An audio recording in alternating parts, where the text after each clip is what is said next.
Good evening. Welcome to Mr. Weber's Web O Mystery. Hang on, still trying to find a place where I like the microphone. Okay, there we go.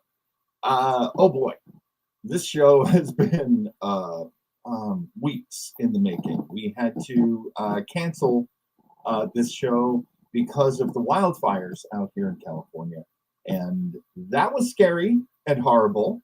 But where I am right now, we're doing well. Of course, our hearts go out to everybody who lost everything. There were so many people who lost everything. It's a very difficult place to live when the wind teams up with fire. And I say that as someone who has suffered some losses to these fires. I don't take them lightly. I'm whistling through the graveyard if you hear me take a light tone with this. But anyway, there we go. That is our story. Thankfully, we are at a place right now where the show that I can give you is a show that we promised you, and it was, oh good, I even have the right visual for it. This show is, of course, Box 13. In the great tradition of film noir, there is, of course, radio noir, tough guys, a lot of detectives, absolutely, a lot of common men forced to raise up their skills so that they could survive in a heartless, merciless world. A lot of it post-war, like this story. This series actually was extremely brief. It only went from 1947 to 1948. It had 52 episodes because it was a syndicated show. It did, however, play in a lot of markets for a lot of years because the name Alan Ladd, who's the star of the show, and you'll find out actually the major executive producer of this show, made so many decisions that made this show what it was that we got to give it up to Alan Ladd. Now, I have to say, did I not get the right mic? Okay, I'm watching the chat, which, yeah, wrong mic. I'm sorry. This new computer that I use doesn't automatically use my mic. Am I getting the Twitch? Are you seeing the Twitch? No, I'm fine. Everything's fine. We can go on with our show.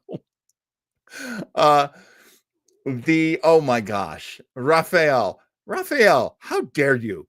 How dare you, sir? He says, is it me or is John using a tin can? Diana J. Brody is with us in the chat as well. There we go. Nice, better.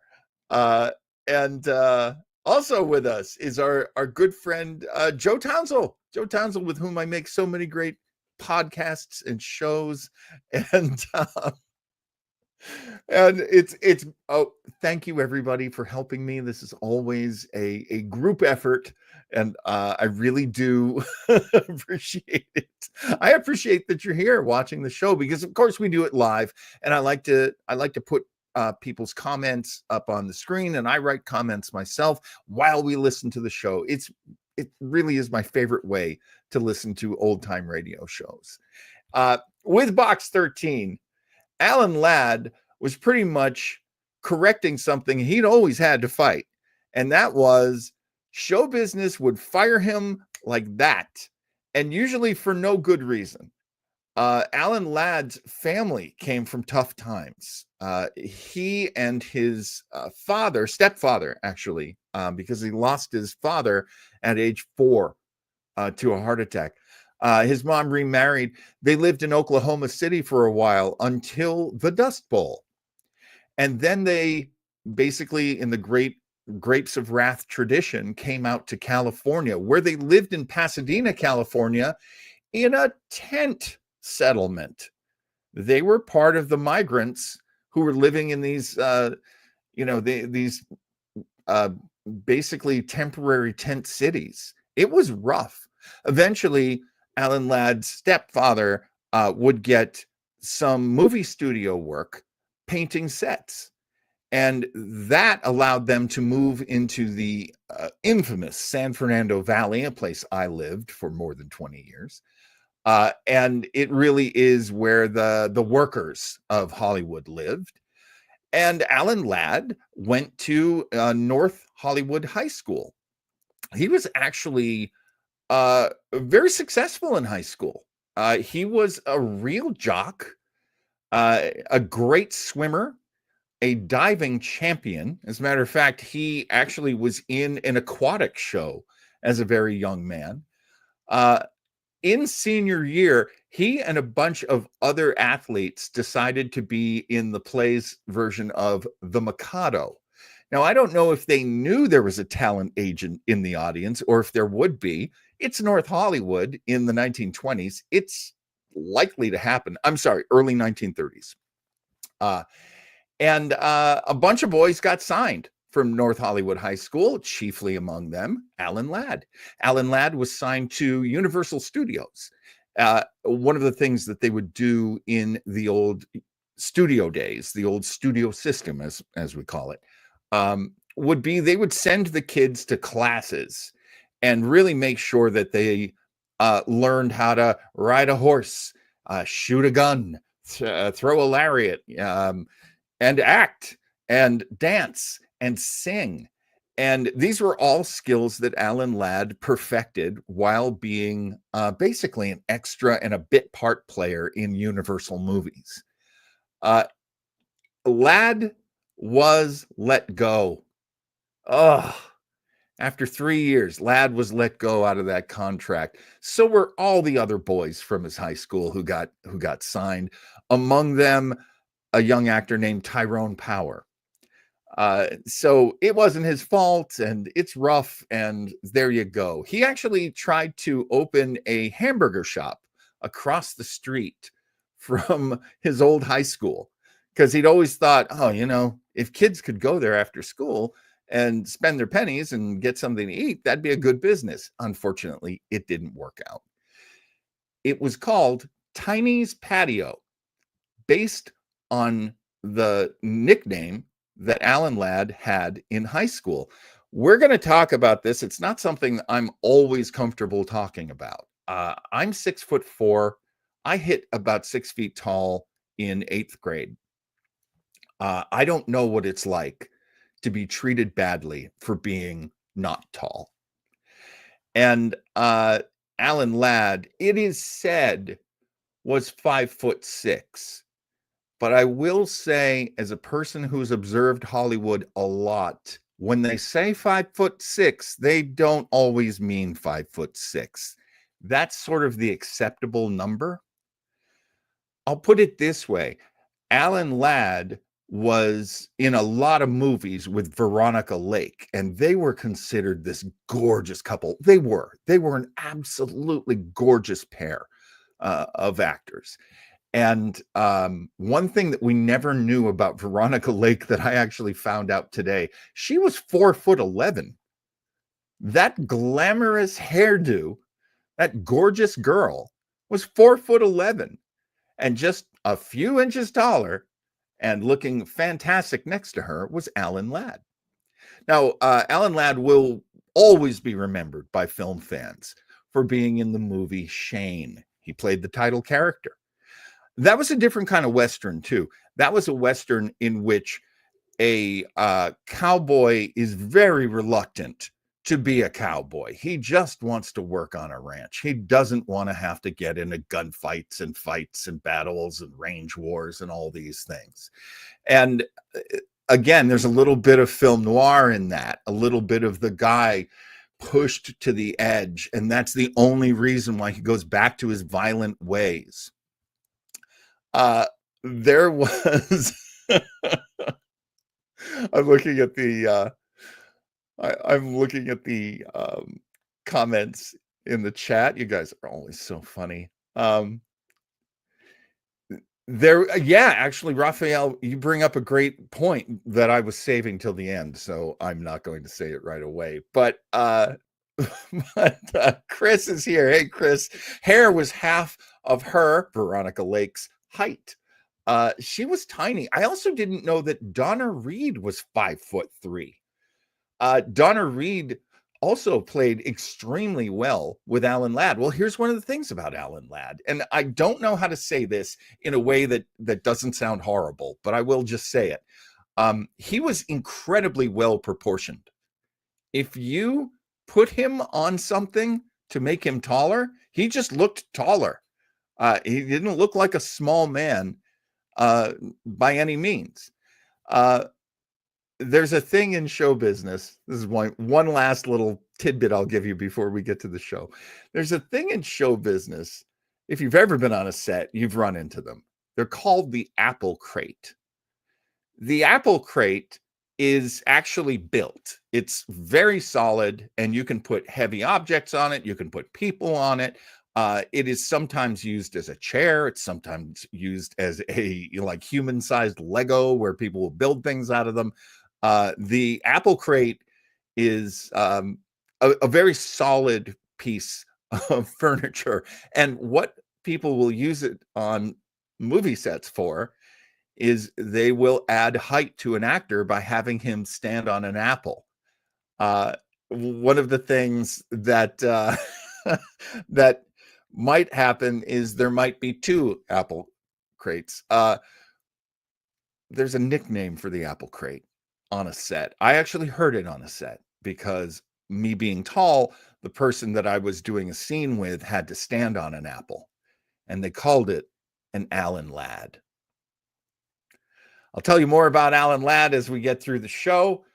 Let's get over to this recording here. It is from a, I love Old Time Radio Researchers, OTRR. Great group. They really have great sounding shows. So we're going to be listening to one of their shows. And this one, I just love the premise. I actually haven't heard this one yet. It's called Find Me, Find Death. It is the 36th episode of Box 13. And let's dive right in. I should also tell you, Alan Ladd's all over this. His friend wrote it. It's under his production company. This is what Alan Ladd wanted you to hear. And even though in my early days of listening to radio shows, I wasn't that much of a fan, when I hear it now, it just sounds fantastic. I really enjoyed this show, so I hope you'll enjoy it too. And here we go, starring Alan Ladd. The series is Box 13, the episode, Find Me, Find Death, and it's from 1948.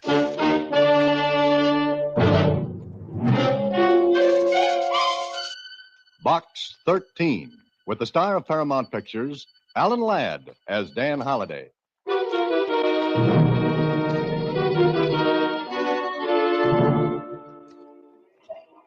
Hello, Susie. Come for Box 13 mail? Uh-huh. Is there any, Connie? Sure, a lot of it. But here's one that's different. Different? How? Well, look at the paper. And it didn't come by mail. It was just put on the counter here. That's funny. I wonder why.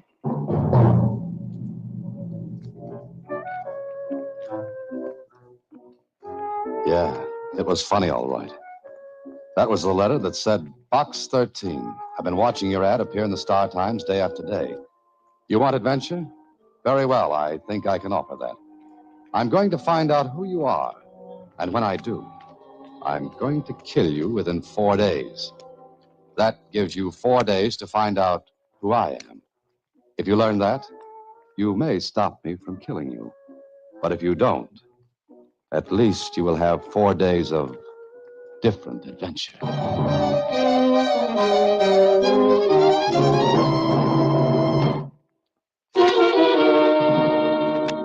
Now back to Box 13 and Dan Holliday's newest adventure, Find Me, Find Death. If you learn that, at least you will have had 4 days of different adventure. Oh, gee, maybe you better go to Lieutenant Kling, Mr. Holliday. Why, Susie? Well, you don't want to be killed, do you? I'll try my best to avoid that ugly possibility.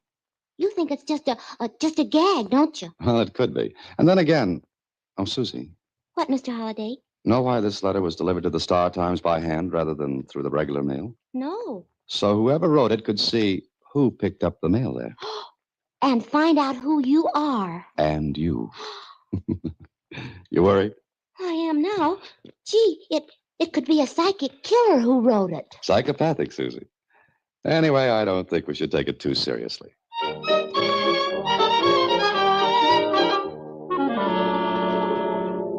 Yeah, that's what I said. Don't take it too seriously. I didn't, at first. I'd almost forgotten about the letter until that night when I went home. I walked into my apartment building and was passing the desk when the clerk called out to me. Mr. Holliday. Oh, Mr. Holliday. Huh? Oh, hello there. How are you? Fine. So you certainly were deep in thought when you came in. Yes, I guess I was. Here's a letter for you. Oh, thank you. You're welcome. Is anything wrong, Mr. Holliday? I don't know. Who gave you this? No one. No one. What do you mean? Well, it was on the floor just inside the lobby door. I thought maybe you dropped it. No, I didn't. You didn't see anyone who might have thrown it on the floor? I'm sorry, I didn't, Mr. Holliday. I've been at the switchboard all evening, and I can't see the entrance from there. Oh, I see. Is anything wrong? I mean, bad news, anything like that? Well, here, read this. I'm ready, Mr. Holliday. Are you? That's a funny kind of note. Mm-hmm. Very funny. Has there been anyone in here asking for me? Not a soul. At least not since I've been on duty, since 7 this evening. Any calls? None. You're sure no one came in? Well, not that I saw. You look worried, Mr. Holliday. Huh? Do I? Okay, forget it. Good night. Good night, Mr. Holliday. If there are any calls, do you want them? Yes, ring me in my apartment. Sure will, sir. Good night. Good night. Maybe it was a joke. A little gruesome, but nevertheless a joke. I went up to my apartment. I don't know why I did it, but I tried the door softly and carefully before I put the key in and unlocked it. I stood there for a moment in the dark. Then I switched on the lights. I told myself I was being a little silly, that this was a joke. I walked to the window and opened it. I stood there, looking out and down the street below. The pavement in front of the apartment building was empty. No one there. Then I went to the phone, and I made a dozen calls and got a great reputation among my friends for being, well, a little off the rails. But no one admitted the joke. Maybe, just maybe, because it wasn't a joke. Good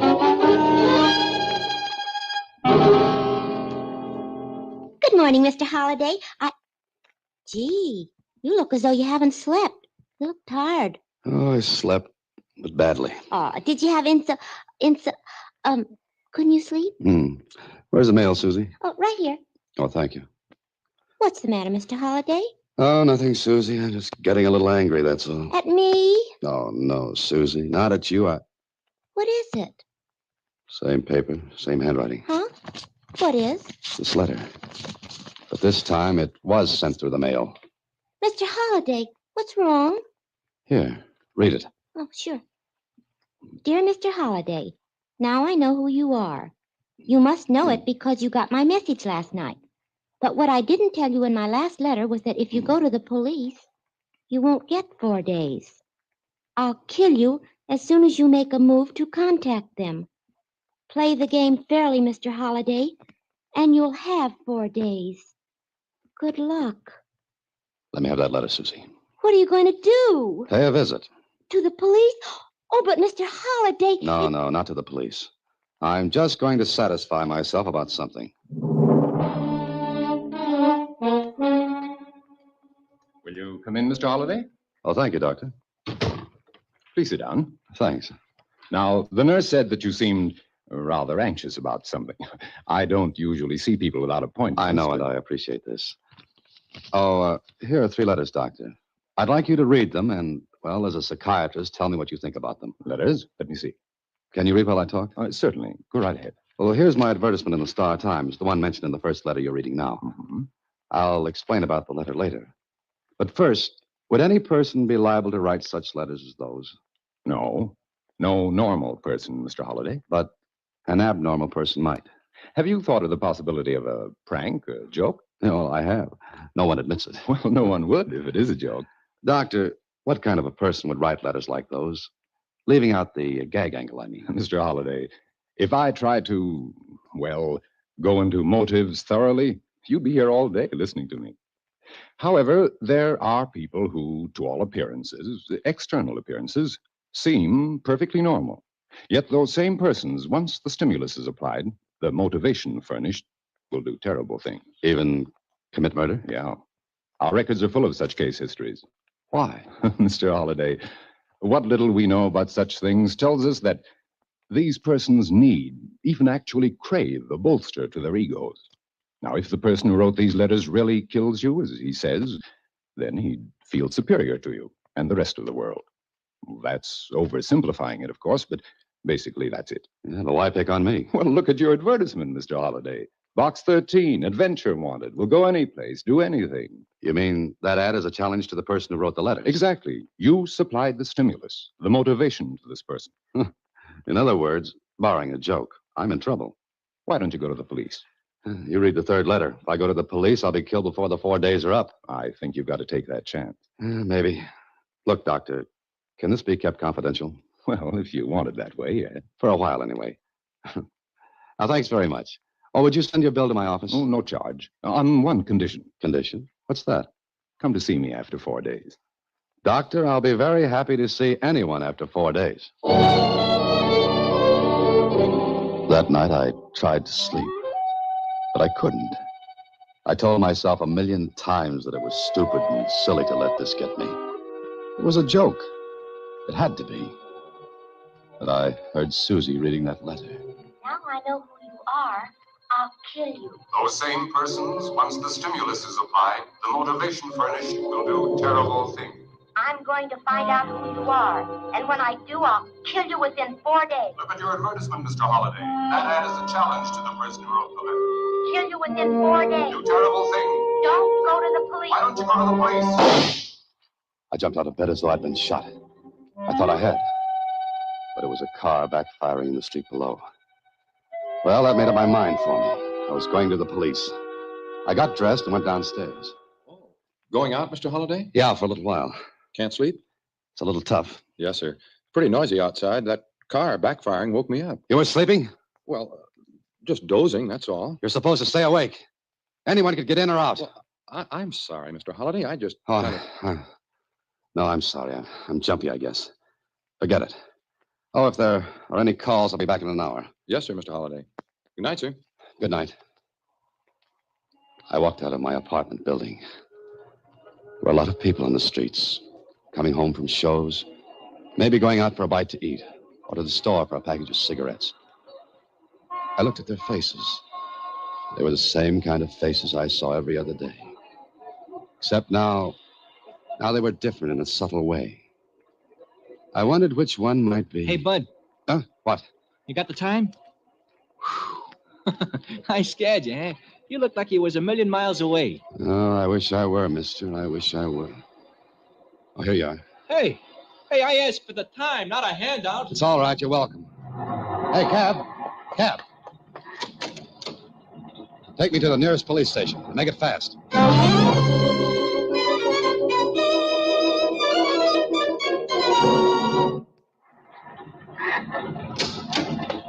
Here you are. Keep the change. The street in front of the police station was empty. The taillight of the cab I just left receded in the distance and then disappeared.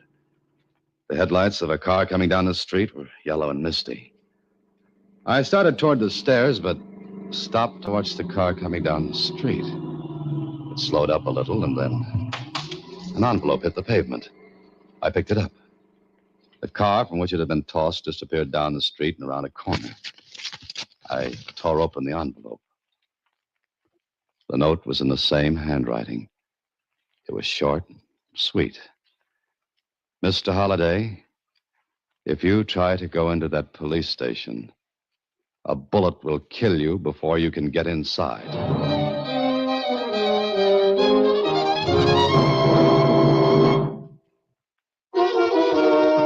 And now back to Find Me, Find Death, another Box 13 adventure with Alan Ladd as Dan Holliday. I didn't go into the station. Somehow, I believed that note. Then the next day at the office, Susie and I talked it over. Please, you be careful, won't you, Mr. Holliday? Careful. Yeah, sure. But how? Look, Susie knows where I live. He knows every move I make. But I haven't got the slightest clue as to who he or she is. You've got to find out. Yes, I know, but how? I'm no Superman, Susie. And I've only got 2 more days. Maybe if you left town, Mr. Holliday. Oh, that wouldn't do any good. He'd be sure to follow. What's the matter? Did you think of something? No, you did. I did. Yes, you. Susie, leave town. That's the answer. But you just said he'd follow you. If it's not a joke, he will. Now, wait. Let's think this out. By train? No. Too many people to check on the train. I'd never be able to narrow the choice down. Go by bus, Mr. Holliday. Bus, that's it, Susie. Bus. Not a big one, but one of those small lines that make only about a 300 or 400 mile run. How many people can get on one of those? Maybe 20 or 30 at one time. Sure, 20 or 30. And I've got an idea. Come on to the station with me, Susie. Me? What for? You'll see. Hand me that small bag. Oh, you gonna pack? No, the bag will be just a prop. Now, come on, let's go.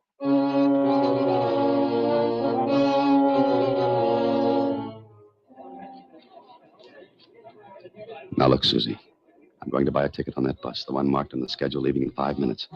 I'm going to buy a ticket all the way through to the end of the line. Then what? Then I'm going to get off that bus before the end of the line and come right back here. Gee, it sounds all right, but I don't get it. Don't you see, Susie? If he's following me, he'll buy a ticket all the way through. And he'll have to get off before the end of the line to keep track of me. Well, so long, Susie.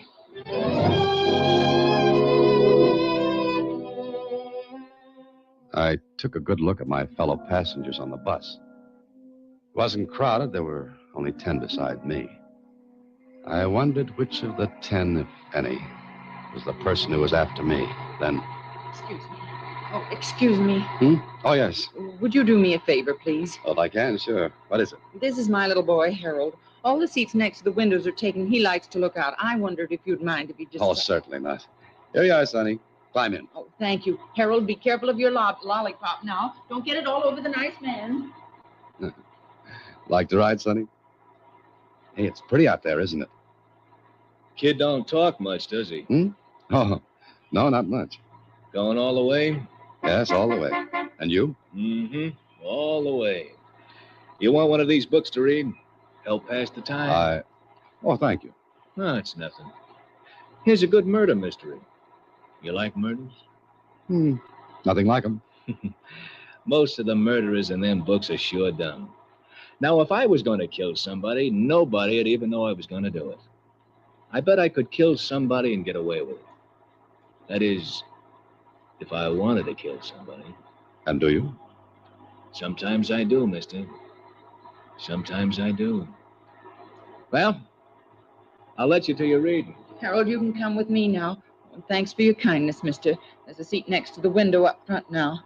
Harold, where's your lollipop? Oh, here you are. This is it. Oh, thank you. Where was it? Oh, I just ran my fingers through my hair, and there it was. Oh, thank you. Come on, Harold. The rest of the passengers sat silently and quietly in their seats. Some reading, some just staring out of the window. Then I saw one man who was just looking at me with a little smile on his face. The smile widened, and I smiled back. He came over to me. Mind if I sit down? No, not at all. Thanks. You meet all kinds of people on a bus. That's why I like to ride on them. Oh, do you make a habit of it? Well, I guess you could say I do. How about you? Well, I don't ride buses as a rule. I see. You on a business trip? Well, I guess you could say I am. Salesman? No, I'm a writer. What? Writer? Oh, is that funny? Oh, I'm sorry. Yeah. Oh, so am I. A writer, I mean. Is that so? My name's Trevor. William Trevor. Well, mine's Holiday, Dan Holiday. Well, I'll be. A mystery fiction writer, aren't you? Yes, that's right. Oh, my stuff runs more to the scientific, but I get a lot of material on these buses. You do? For example? Well, a couple of years ago, I rode on the same bus with a man who killed 3 men. Oh? I talked with him. I had a cup of coffee with him at a stop. I never would have thought of him as a killer. I mean, he was no different from you or me or that fellow who gave you the book a few minutes ago. I suppose lots of people who appear normal aren't really as normal as they seem. I guess not. Going far, Dan? Yes, all the way. Well, I'll leave you to your reading. Oh, murder mystery. You like them? Sometimes I do. It all depends on how I feel. What you mean? Well, I think I'll try a little nap for a few minutes. I'll see you later. He went back to his seat. I sat, pretended to read. But no one else spoke to me or paid any attention to me. And the bus went on, and on.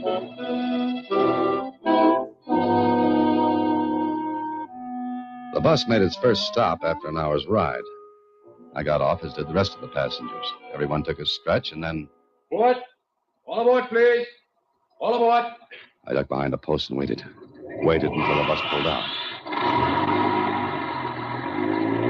I looked around. I was just going to board a return bus. Hey, Dan. I thought you were going all the way. Oh, I changed my mind, Mr. Trevor. Oh. I thought you were going all the way. Did I say that? I don't think so. I may have imagined it. That could be. I know I didn't say it. Look, this is the stub of my ticket. It's punched as far as this stop. He was right. His ticket was punched only as far as his stop. I looked at him. He must have seen the expression on my face because... Hey, don't you feel well? Yes, I'm all right. Why? You got a kind of funny look on your face, as though you expected something to happen that didn't. Or maybe I'm imagining things now. You going back to the city? Yeah, sure. Come on, there's a return bus. Looks like we'll be able to get a seat.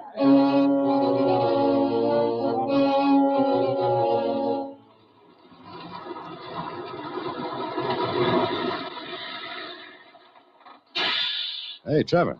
Trevor. Oh, we're back, huh? Well, short trip and a merry one. A merry one? That could be. Say, I wonder if you'd come to my place some evening for a chit-chat. My wife would love to meet somebody who's successful with his writing. What's the matter with you? Oh, I'm afraid I'm not the picture of the successful writer. I've had a lot of disappointment. Oh, I see. Well, I'll be glad to. Could you make it tonight? Well, I don't... Look, we're having some people over. My wife would get a big kick out of having a real live writer, a good one, that is, come over to the house. All right. If I find I'm free, I'll be there. Well, hey, here's my name and address. My wife will get a kick out of this. Here. Oh, please, try to make it, will you? Sure, I'll try. Okay, I'll see you later then. And thanks. He got off of the bus ahead of me and walked away. I wondered. I wondered about a lot of things. Trevor had been the only one of the original passengers who had taken the return bus with me. Yet, his ticket was punched for the first stop. If he'd wanted to keep track of me, he would have bought a ticket all the way through because he couldn't have known I'd get off. I decided to accept his invitation because, well, I had to find out sooner or later. And so that night, I stood on the doorstep outside Trevor's home. Inside, a radio was playing. I could hear people laughing, talking. I rang the doorbell and waited. Hey, Holiday, you did come. Ah, are you surprised? Oh, sure I am. You know how those invitations usually work out and nobody goes anyplace. Come on in and meet the gang. I'll be glad to. Look, old man, if those goons in there start chewing your head off with questions and you get bored, you just give me the high sign. We'll break it off, okay? Mr. Trevor, you have no idea how glad I am to be among people. What do you mean? Oh, nothing. Nothing at all. I just like people, that's all. I see. In here, Holiday. Surprised, Holiday? Your wife. And some guests, huh? I'll turn it off. That's an excellent record. It's used for sound effects and radio, I believe. Open that door. No, not yet. Sit down, Holiday. Trevor, listen to me. You're a fool even to try to get away with this. Oh, I've gotten away with it before. 5 times, to be exact. Now, don't force me to shoot you yet. Sit down. 5 times? Yes. But this one is the most exciting. Sit down, Holiday. That's better. Now, I must say that bus trick of yours was very clever, Holiday. But my trick was a little more so. You actually bought a ticket as far as the first stop. Of course. If you'd gone on, it would have been a simple matter for me to pay the difference in fare. But you are clever. Trevor, listen to me.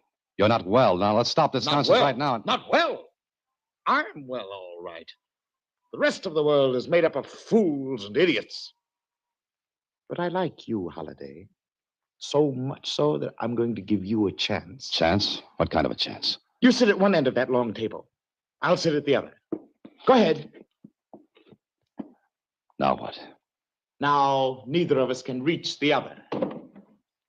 I have two guns here. One for you and one for me. You're going to give me a gun? Exactly. Did you ever hear of Russian roulette? I see you have. I'll put one bullet in each gun. One and only one. I'll spin the cylinders on each revolver so that neither of us knows in which chamber the bullet is.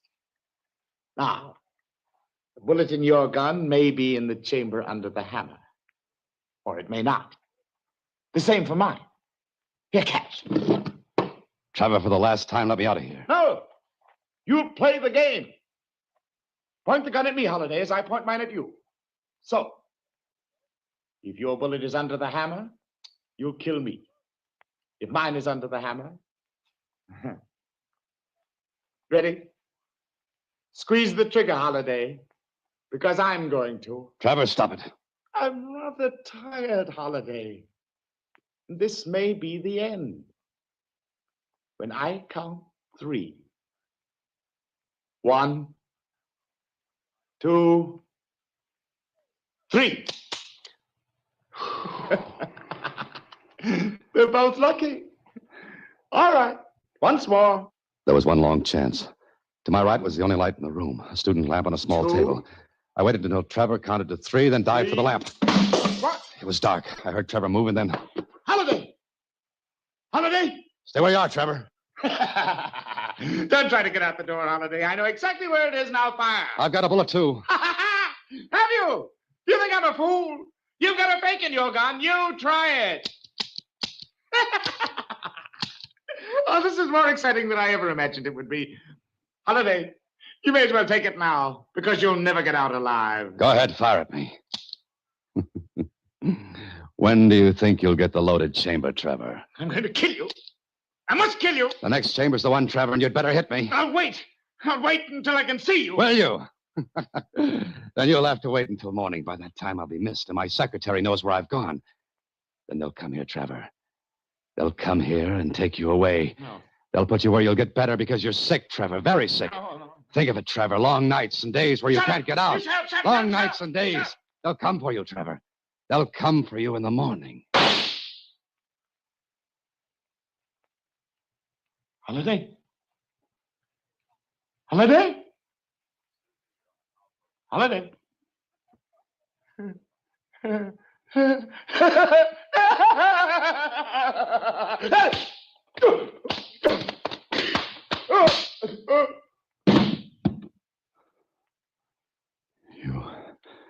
You poor devil. You poor devil. I'm sorry.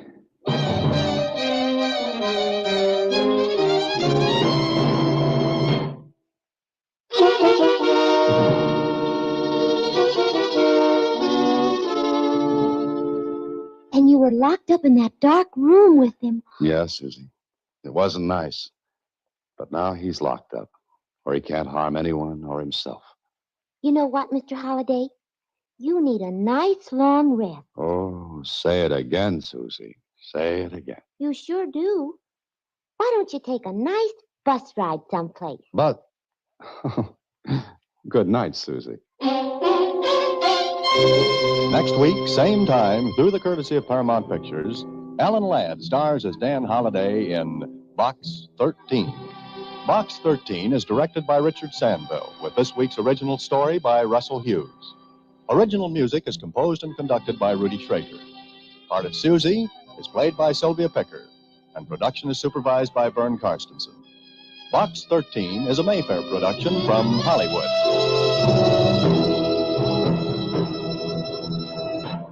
Watch for Alan Ladd in his latest Paramount picture. And there you go. That is Box 13. Oh, I always get cut. There we go. That's Box 13, starring Alan Ladd, not just starring Alan Ladd, executive produced by Alan Ladd. As a matter of fact, Mayfair Productions is his production company. They didn't just make the radio show. Alan Ladd, because he had been fired and had never quite had an easy road in Hollywood, he was told he was too blonde as well as too short. There were many things working against Alan Ladd, but he did what he did. He dug down, he worked hard, and he made the business work for him. Box 13 was an idea that he had, and I really do think it's a good idea. Normally, I might not, but the way Alan Ladd executes it is, here is a guy who was a newspaper reporter, and then he became a crime novelist. And in order to get ideas, he would have people send their pleas for him to help them, as long as it involved adventure and danger, and as long as he could have the story. And so people would ask him for help, and he would help them. But as in this episode, some people would see that as a vulnerability, his openness to danger and adventure, and try to trap him and try to kill him. And that would happen if you gave your address out to strangers and said, I want danger. Eventually someone nuts is going to come along, try to get you. I love that. One of my favorite things about this show. Let's take a look at some of the comments. Joe points out you should go on a nice relaxing bus ride. A nice relaxing bus ride. Just don't hit the bus floor. That would be sticky. Raphael asks, was he a contract player? Several times he was a contract player. He was one of those actors who would work for 2-3 years on contract and then get dropped and have to go find another contract. Fortunately, he was super talented. One of the things that maybe we don't understand about Alan Ladd is that radio really was a great medium for him. No one was going to tell him he was too short to be on radio. As a matter of fact, the guys who set up the mics love it when you're not tall. I can tell you that from absolute personal experience. He also worked for a radio station out here, KFWB.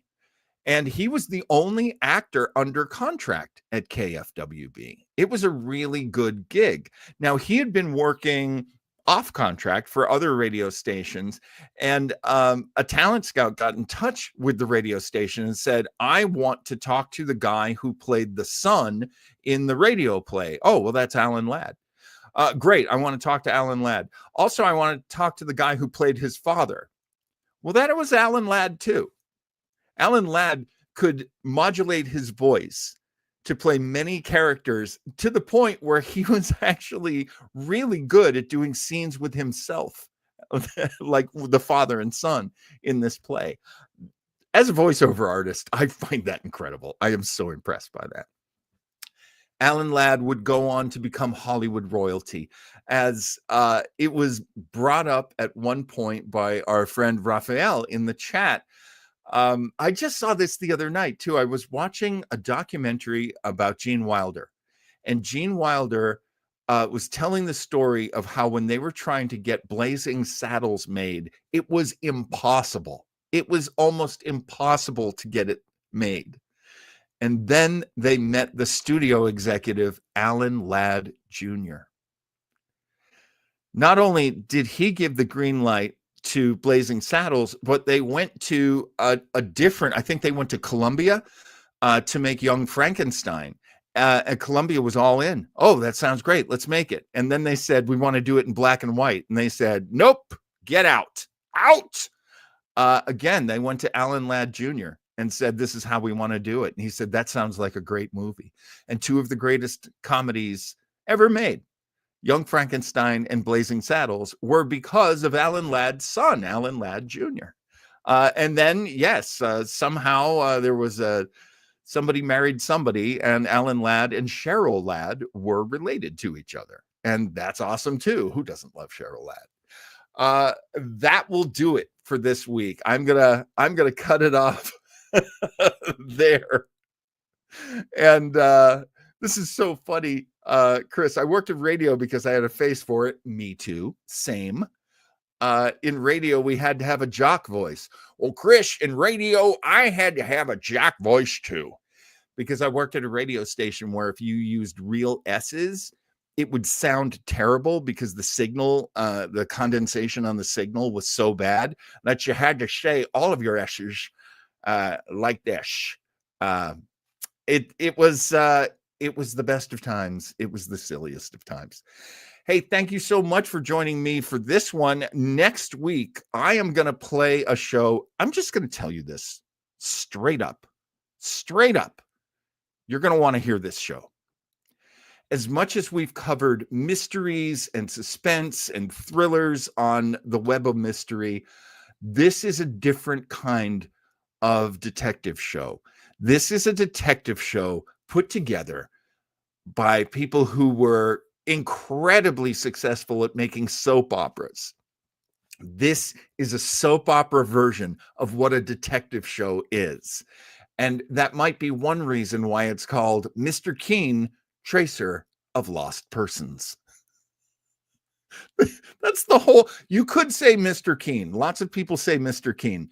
But honestly, the title of the show is Mr. Keen, Tracer of Lost Persons. As a matter of fact, even on this artwork, I asked Joe to condense the title because the title of this one is literally Murder and the Star of Death. The episode we're just going to go with is Star of Death. We're just going to call it that. But again, this is wild stuff. I really want you to hear this show. It's not written from a tough film noir kind of place. It's written from a soap opera place. And I always have a good time listening to this show. I hope you will too. That will be next Thursday night, January 23rd. And we have coming up, oh boy, this one's going to be a great one. Oh, you do not want to miss this one.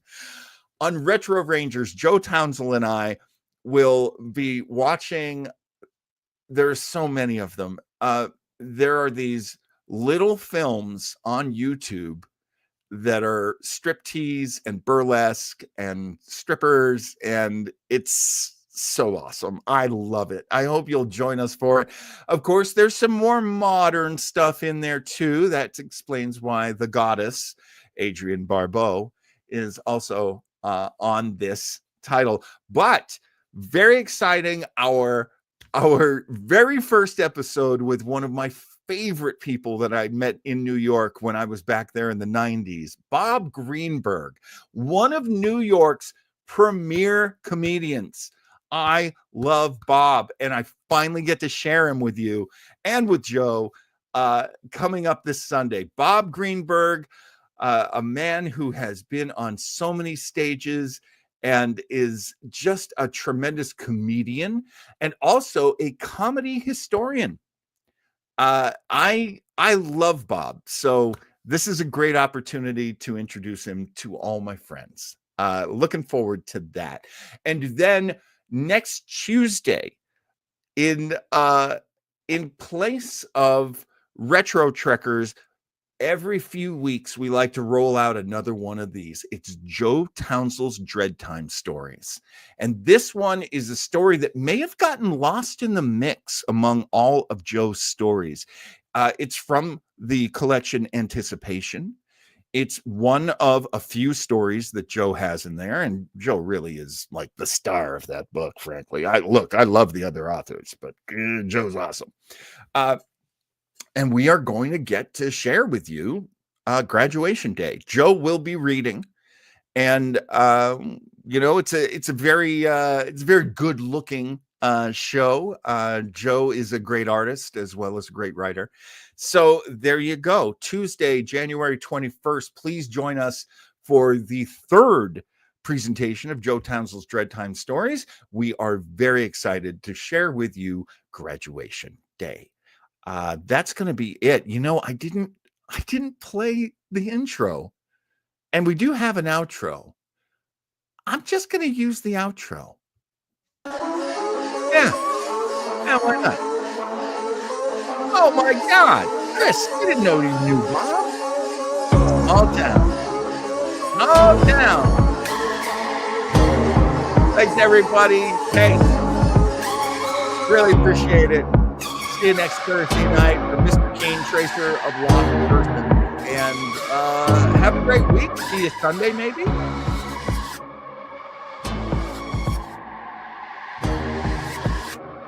I don't know what I'm doing. I never do anything.